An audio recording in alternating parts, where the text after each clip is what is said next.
Just going to show you how easy it is to sharpen your knife using a diamond steel. It's very important to keep your knives sharp in the kitchen. If you use a traditional steel, the problem is that all it does is realigns the edge. So you end up going from a very sharp blade like that to one with thick shoulders on it. So every now and then you have to pull the shoulders down. But using a diamond steel, it's very, very straightforward. So this is a diamond steel. This is one I've had for a few years. It feels very, very smooth. When you get one of these from new, you'll find, and I've got one here, that these are very, very crisp. And to demonstrate that, I'm just going to wipe this across this steel, which is a few years old. If you can hear how fine that feels. And this is a new one. It's very, very crisp. So it has a breaking in period. This will happen fairly quickly. So the first thing I would do with your knives is re-shoulder them before you try to sharpen them. So to re-shoulder them, what we're going to do is I like to plonk that down on a work surface, come in on one side, a slight angle, and then in a light circular motion take this down to actually take the shoulder down on that side of the blade and on this side. So if I come down here, I'm going to come in here, I'm just going to slightly angle out, and then in a light circular motion go down the length of the blade. So it's like this. I come in here, slightly out. I do not apply pressure. I let the diamond do the work.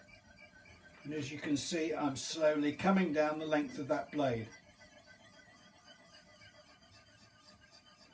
Once I have done that side of the blade, rather than coming in from this side to come round here, which is a bit difficult to do, I simply just like to turn it over, slight angle again, and do the other shoulder. You will find that you only have to do this to the blade once, because you only have to re-shoulder the knife once, because we are removing a small amount of material away from the knife blade. In that period of time, that is what I have taken from the blade. It's quite remarkable, the power of cut, even though this feels very, very fine. So now I'm going to balance this up.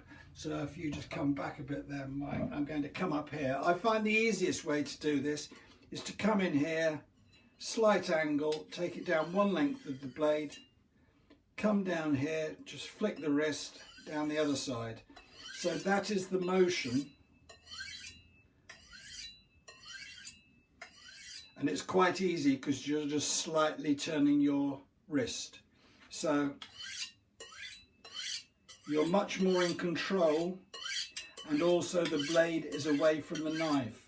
If you want to do it like the butchers do it, like this, which I don't suggest because you've got a good chance of hitting your thumb, don't speed up like they do. It's just slowly and softly. But this is by far the safest method. Do that for a few strokes. The easiest thing then is to cut a tomato to just test that that is sharp. I'm out of tomatoes, so I'm just going to use this on a piece of paper, and that's the sort of edge that we can get very, very quickly on your knife. Once you've got it in that shape, what I would suggest is just every second or third time you pick the knife up to use it, that's plenty, and you're keeping your knife sharp. It's as easy as that.